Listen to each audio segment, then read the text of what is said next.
We often think of pencils as the tool to make the artwork, but today I'm going to show you how the pencil itself can be the artwork. Do you want the rainbow at your fingertips? Here's what you'll need. Some oven-baked coloured clay, a rolling pin, a butter knife, some leads, a sharpener, a baking tray with baking paper on it, an oven mitt, and a workbench with some cling wrap on it, just so it's non-stick. All right, so the first step is we're just gonna take one colour of our clay. I'm gonna go with the red, and we're just gonna squeeze it in our hands. We really wanna get it warmed up so it's nice and easy to use. So keep squishing. I'm just gonna keep squishing, just keep squishing. Gotta sing the song every time or it won't work. And then once it's starting to warm up, you're gonna roll into a ball just like that and then put it on your bench top. So now we're gonna take our rolling pin. I actually got this special rolling pin from a craft shop because it's really good with not sticking to the clay. But if you don't have one, then easily grab a drinking glass and wrap it in some cling wrap. And you might need to use a bit of sticky tape just to secure it. And then you can use it just like a non-stick rolling pin. So we're gonna keep rolling out our first colour. We wanna make the layers really nice and thin, but not thin enough that they tear. And you can pick it up, flip it over, see how it's looking. There we go, that's our first layer done. That's perfect, so I'm just gonna set this to the side. Now repeat that with all the other colours and place them on top of each other once you're done. If that happens, don't worry, just really gently peel it off your rolling pin and lay it out flat. We just want to be really gentle with all the rolling because clay can be a bit tricky to work with sometimes, but you're in control, so show the clay. Just keep squishing, just keep squishing. Perfect. I'm just halfway through rolling out my clay now, but now's a really good time to go preheat my oven so it's all warm and ready for when we want to put the pencils in at the end. 110 degrees should be great. Oh, and make sure you have an adult with you.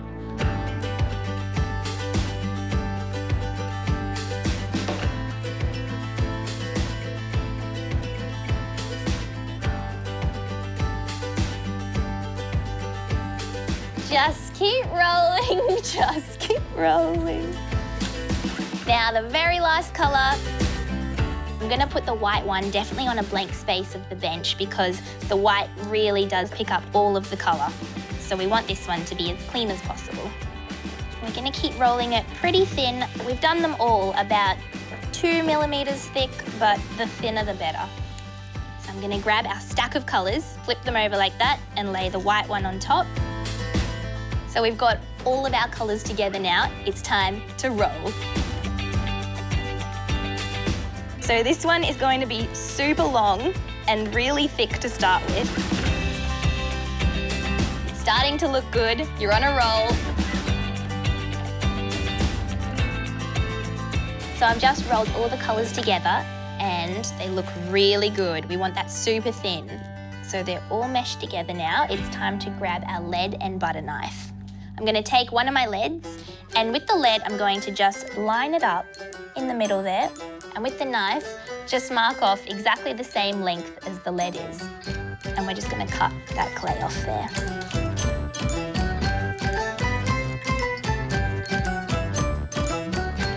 Perfect. So I'm going to peel this clay off and lay it down. So now we're going to take our lead and just roll it up. But we want to get the point of the lead and keep it poking out of the clay, just a little bit there, because that's going to be the point of our pencil. So it's a good point I'm making here. Now, take your clay real carefully and just ruffle it up on the edges so it's not sticking to the cling wrap at all. So now we're going to roll it up gently, nice and evenly too, and press it around the tip of the lead. Keep rolling. Ta-da! And now just grab your hand and give it a once-over roll to keep it all even. And now I'm just going to get the tip here and squeeze it, just to really secure the tip of the lead. Like that. It looks like a pencil, just like a pencil. And a really important step here to note is, before it goes into the oven, we just need to take our sharpener and make sure that it fits in the sharpener hole, because that's how we're going to get our rainbow effect at the end. So I'm really happy with my pencil. I'm just gonna make a few adjustments before I pop it in the oven. I can feel that there's a lot of excess clay here from us rolling it out. So the lead actually ends there. I'm just going to pinch the bit of excess off, and that'll make it easier for us to sharpen once the clay is all baked.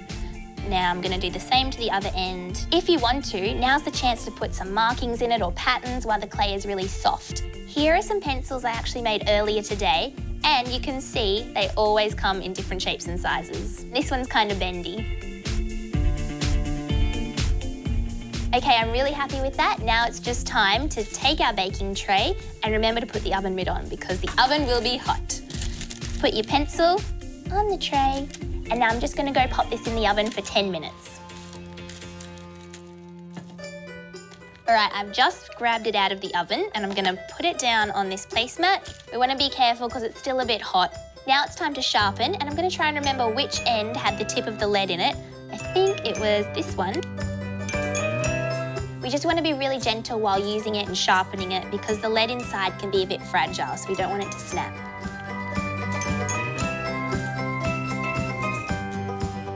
So happy. We've actually made our very own rainbow pencil. Now to put it to the test. Awesome, and a little extra tip, since it's a rainbow pencil, if you put it on its side and press down hard, you can kind of get a rainbow effect. And it doesn't stop there. If you take the shavings, you can actually see we've made another little artwork. Look how awesome they look. Ta-da!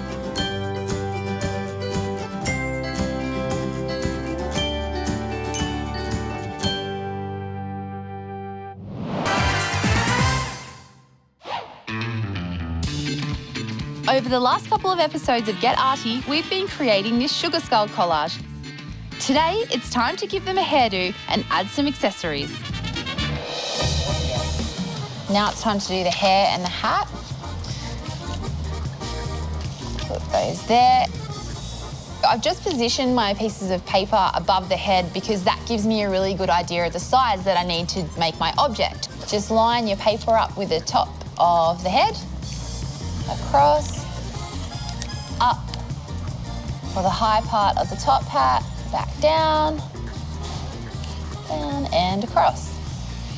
Position that there, and now we'll do the bun. So draw a semicircle sort of curve and then a little circle on the top for the bun. And you might even be able to feel the white cardboard underneath, so you can sort of follow that indent around to help with the shape of your hair. And that's going to sit really neatly on top of the skull.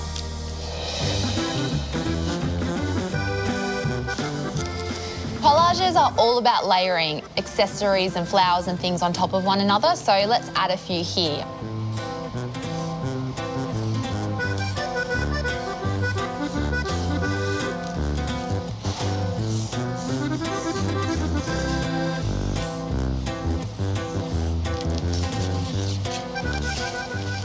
Just place your flowers where you would like them. And you can layer them here, so you can put some behind others. Put that up there. And I think I'll add some leaves as well.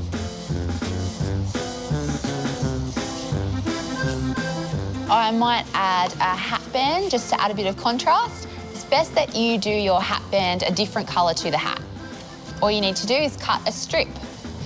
So that's the headwear and the clothes done, and I can already see our skeletons starting to come to life. Next time, I'll show you how to decorate their faces.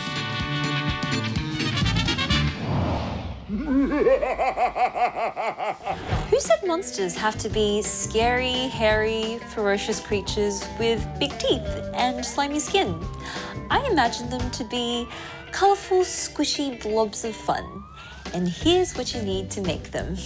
Canvas, a straw, white paper, scissors, paints of various colours, fluid medium, which is optional, some plastic spoons, and some googly eyes, and some wooden sticks. So the first step is to mix our paints with some fluid medium, and that'll just dilute our paint and make it more gel-like. You can use different color paints. I'm just using pink, green, yellow, orange, black.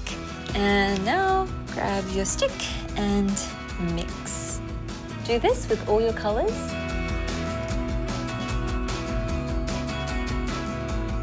You might need a bigger palette. And then dollop it onto the canvas, making sure that you use a different spoon for each color. And now it's time to blend our paints. So grab your straw and blow through it. The air that comes out from the other end of the straw spreads the paint in all different directions. Make sure you take a break every so often, just so you don't get dizzy. I'm just going to add a bit more fluid medium. This is to make my paint a bit more gooey and runny, so it makes it easier to spread.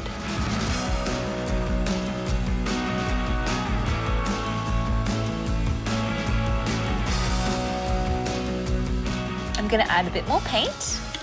Feel free to make your monster as big or as small as you like.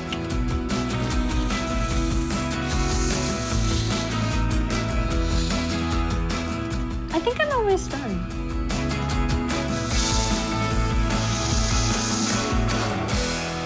It's so cool how the paint is all blended together.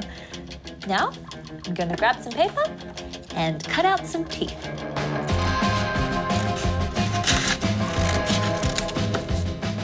Your teeth can be any size or shape that you want. Mine are going to be semi-pointy. And when you're happy with your teeth, stick it onto the wet paint, and the wet paint will act as a glue. Okay. And now, time for some googly eyes. You can grab as many as you like, because remember, monsters don't just have 2 eyes. So go crazy. How fun are googly eyes? They make everything better.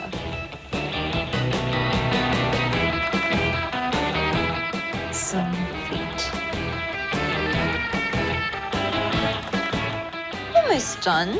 I think it just needs some eyebrows. So I'm just gonna grab my paper and snip. My monster's ready to rumble. Grrr! And remember, you can use this technique to make monsters of all shapes and sizes and colors that you like.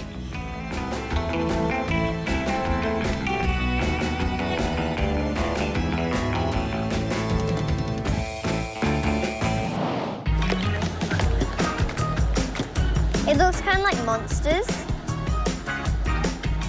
but it has really cool texture. Colourful.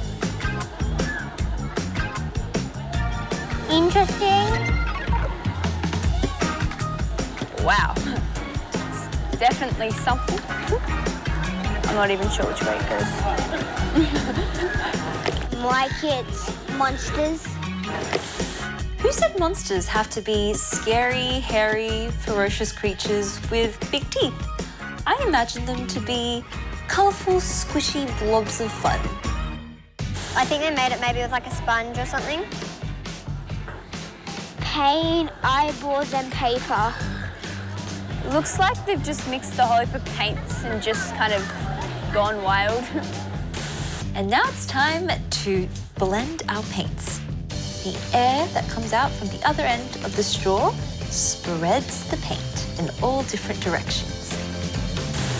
I think it's very good because they have like the right shape for like the mouth, and it's like very weird teeth. My monster's ready to rumble.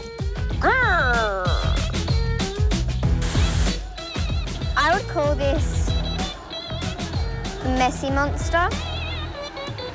Monster art.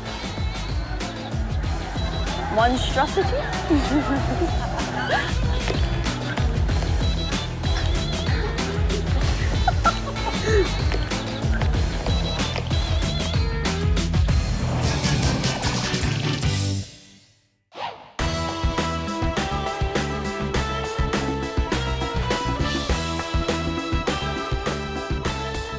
Ditch your old boring grubby laces for some ombre fade colour ones instead. All you need is 100% cotton shoelaces, some rubber gloves, fabric dye, boiling water, you'll need an adult to help you with that part, some cold water, a spoon, and something you can protect your bench with. The first step is to fully immerse your shoelaces in the cold water. You need them nice and wet. Give them a bit of a squeeze. Pop them aside just for now while we mix our dye. Pop your gloves on, you don't want to dye your hands.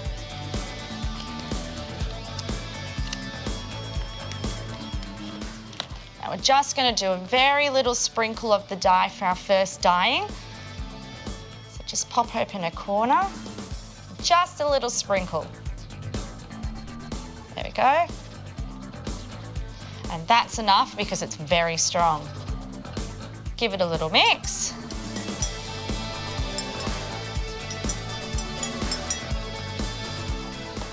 Okay, so pick up the two ends of your shoelaces, hold them up and halve them so you have a loop. And we're going to drop that loop into the water. And we're just going to leave about a third hanging out. Walk away for 3 minutes.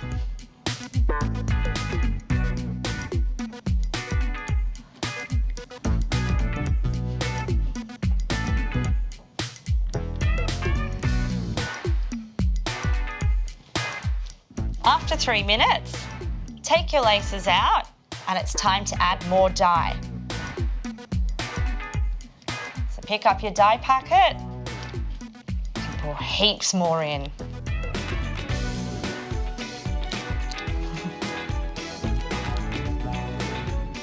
You want a nice deep green.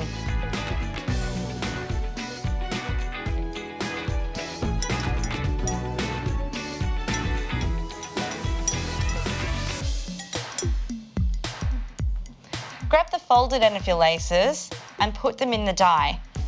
And you only want about a third of them in. And wait another 3 minutes.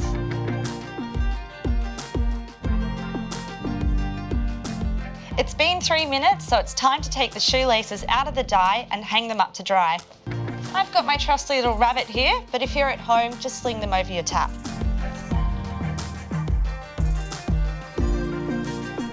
And just allow them to dry. And once they're dry, it's time to relace your shoes.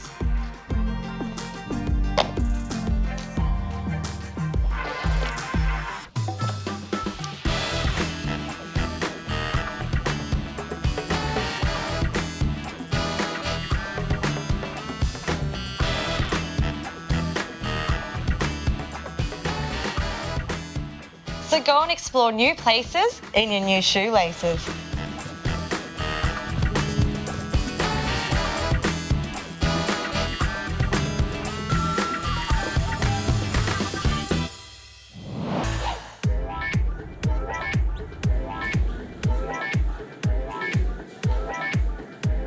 I'm Mikael Woo. I entered into the Young Archery competition and I won in my 9 to 12 category. My art teacher mentioned that there's a Young Archery competition and she said, would you like to enter? And I said, yeah, just for the experience. I just did my best and entered it and came up with a great outcome. I didn't really expect to win. I chose to draw my dad because he's such a great figure in my life and he just makes me feel good whenever he's around. And I thought it'd just be a great act of gratitude. He's just given up so much for us. So yeah, I thought it would just be a great idea to draw him. And why not your mum?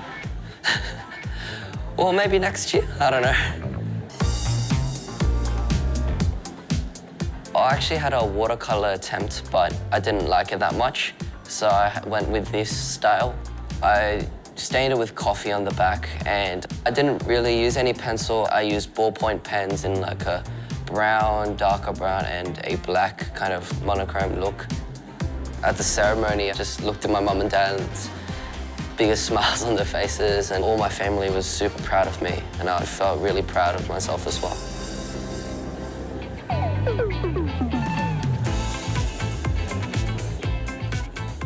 Ever since he was little, he always drew. After school, he's throw his bag and he drew every day. He asked me whether I can send him to art school. He got the opportunity to learn a bit more skills and technique of his dream of drawing. Whatever he thoroughly enjoy and his dream, we will support 100%. So how do you want me to draw you next year? Younger than me and prettier than me. I actually don't know what I'm going to be when I grow up. Definitely going to continue art as a hobby and keep on drawing.